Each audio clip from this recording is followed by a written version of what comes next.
بسم الله الرحمن الرحيم. الرحمن علم القرآن، خلق الإنسان علمه البيان.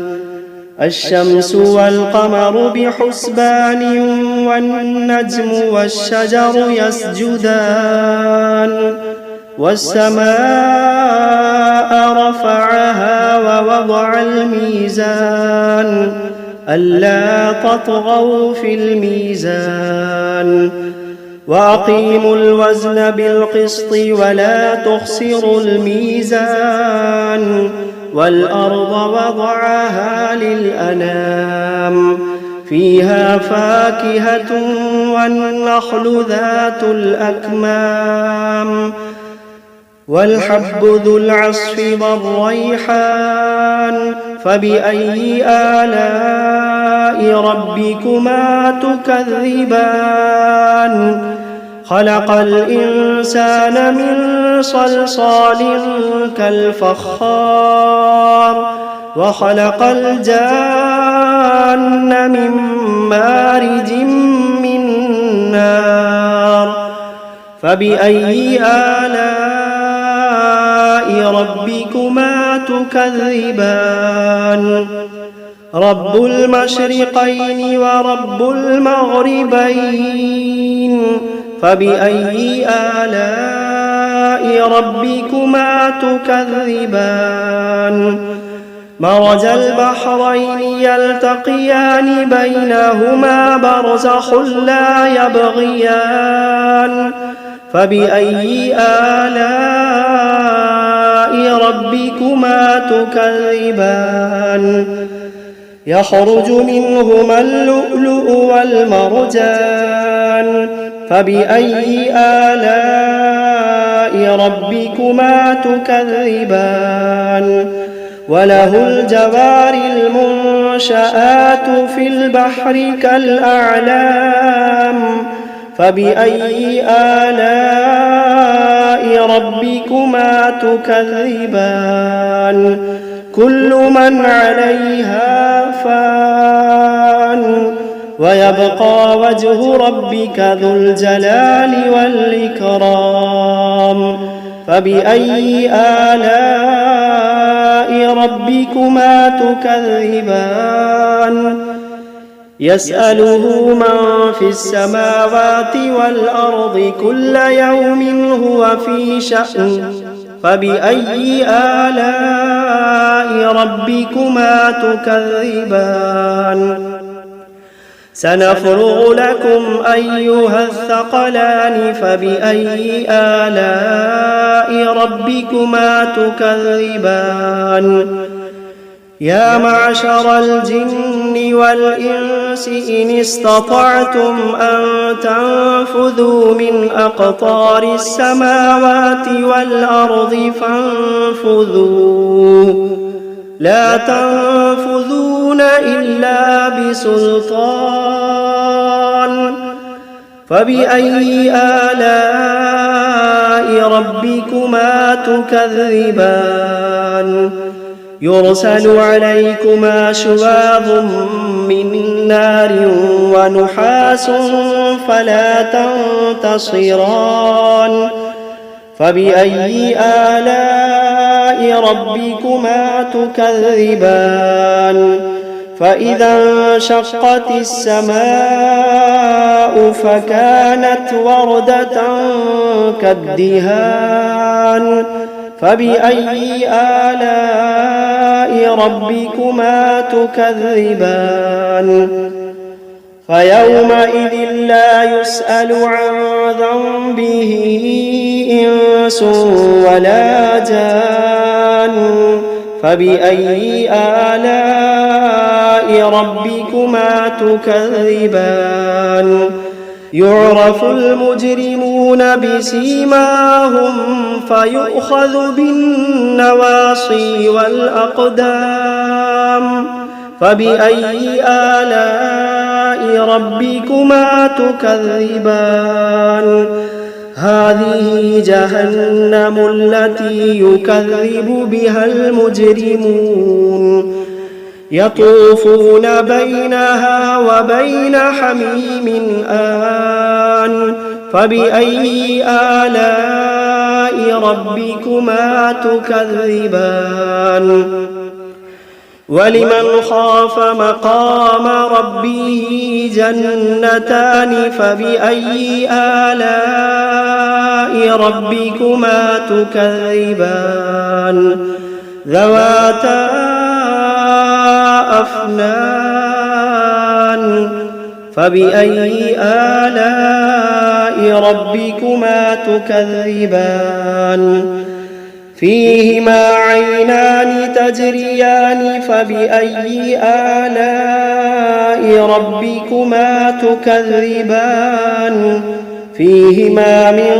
كل فاكهة زوجان فبأي آلاء ربكما تكذبان متكئين على فرش بطائنها من استبرق وجنى الجنتين دان فبأي آلاء ربكما تكذبان فيهن قاصرات الطرف لم يطمثهن إنس قبلهم ولا جان فبأي آلاء ربكما تكذبان كأنهن الياقوت والمرجان فبأي آلاء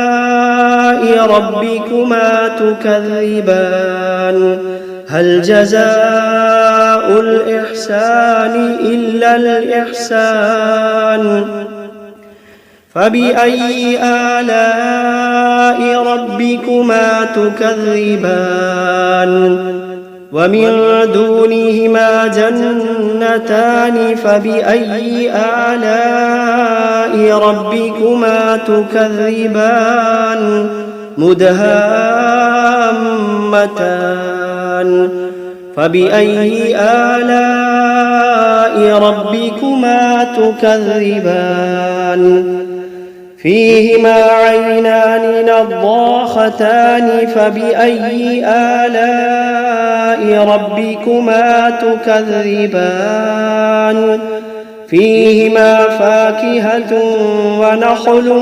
ورمان فبأي آلاء ربكما تكذبان فيهن خيرات حسان فبأي آلاء ربكما تكذبان حور مقصورات في الخيام فبأي آلاء ربكما تكذبان لم يطمثهن إنس قبلهم ولا جان فبأي آلاء ربكما تكذبان متكئين على رفرف خضر وعبقري حسان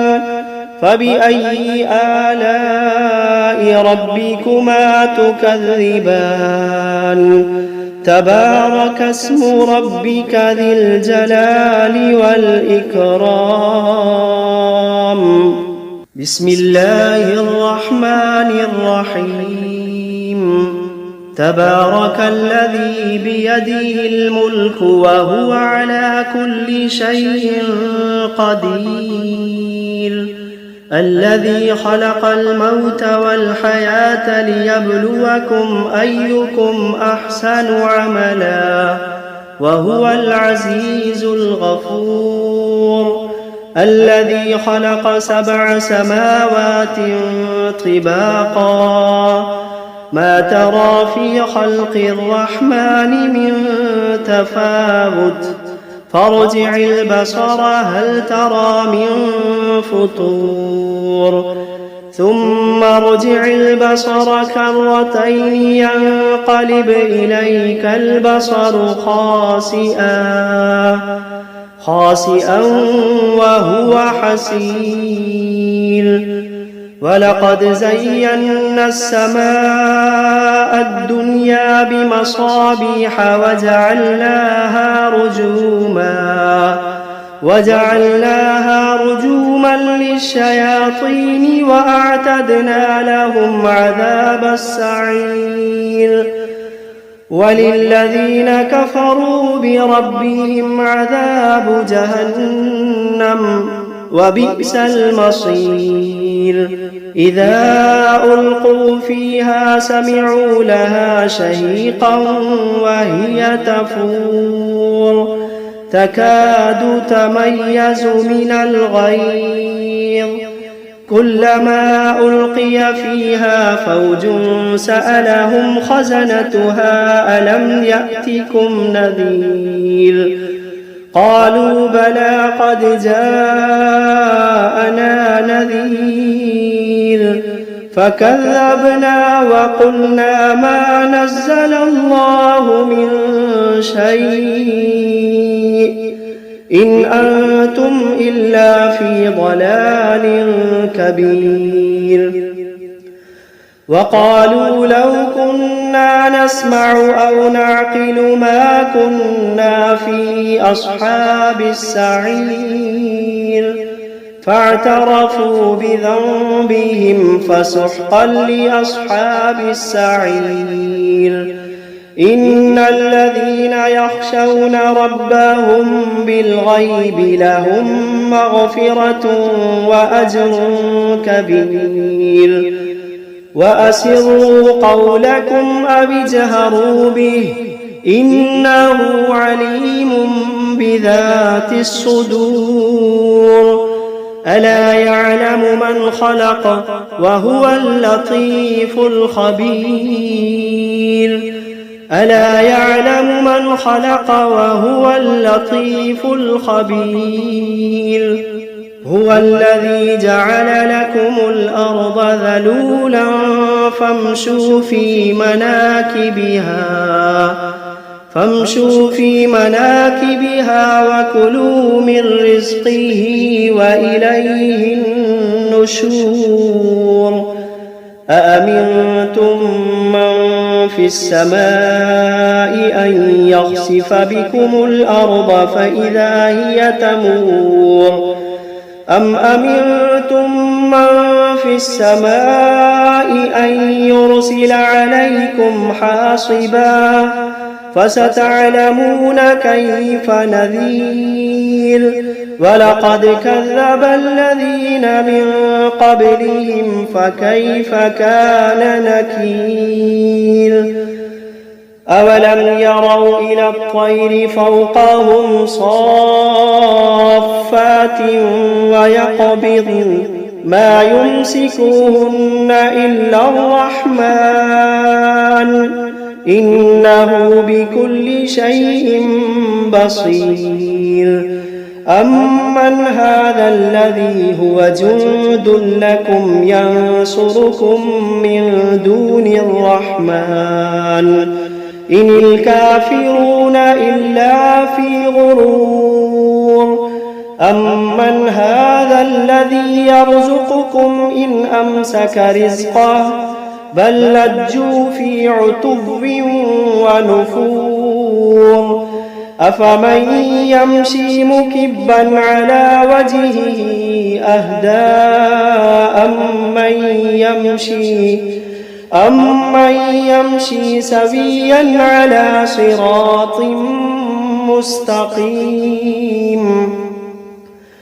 قل هو الذي أنشأكم وجعل لكم السمع والأبصار والأفئدة قليلا ما تشكرون قل هو الذي ذرأكم في الأرض وإليه تحشرون ويقولون متى هذا الوعد إن كنتم صادقين قل إنما العلم عند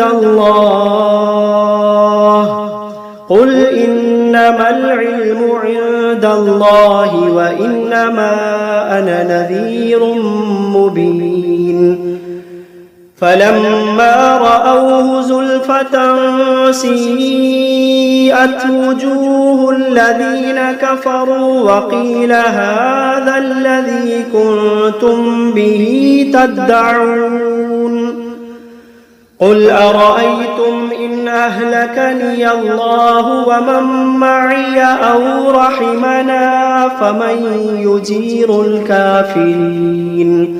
فمن يجير الكافرين من عذاب أليم قل هو الرحمن آمنا به وعليه توكلنا فستعلمون من هو في ضلال مبين قل أرأيتم إن أصبح ماؤكم غورا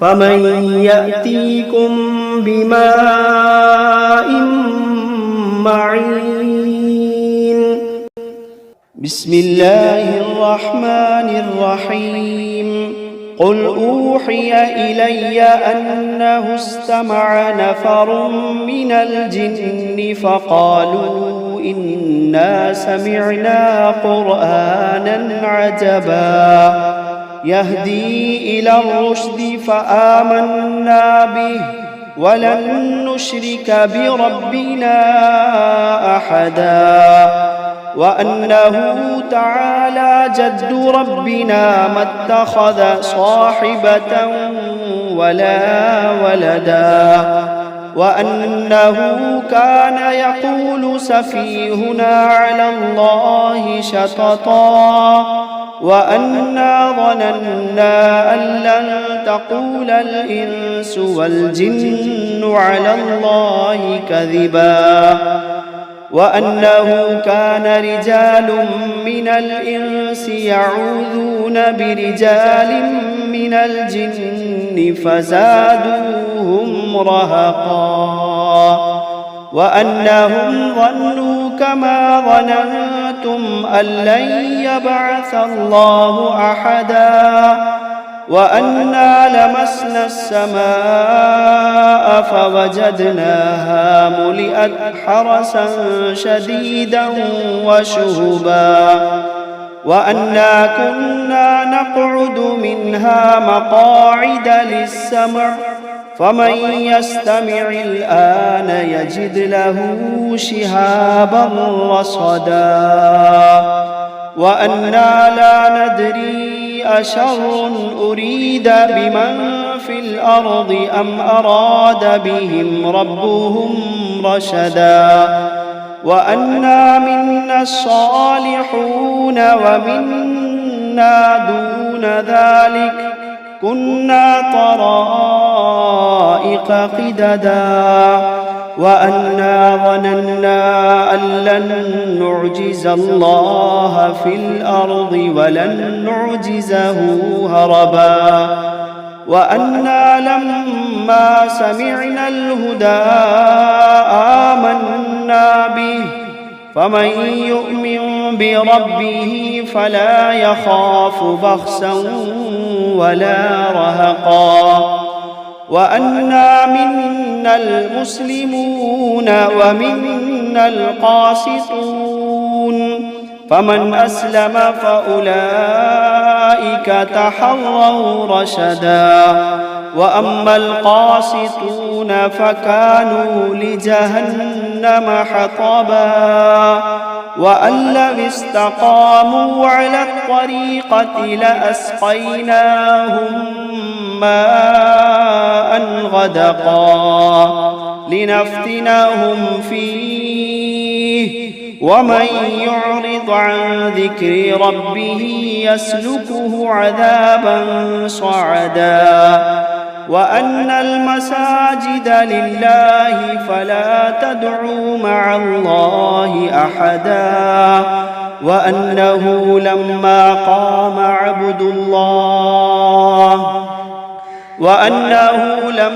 قام عبد الله يدعوه كادوا يكونون عليه لبدا. قل إنما أدعو ربي ولا أشرك به أحدا. قل إني لا أملك لكم ضرا ولا رشدا. قل إني لا أملك لكم ضرا ولا رشدا. قل إني لن يجيرني من الله أحد. قل إني لن يجيرني من الله أحد ولن أجد من دونه ملتحدا إلا بلاغا من الله ورسالاته ومن يعص الله ورسوله فإن له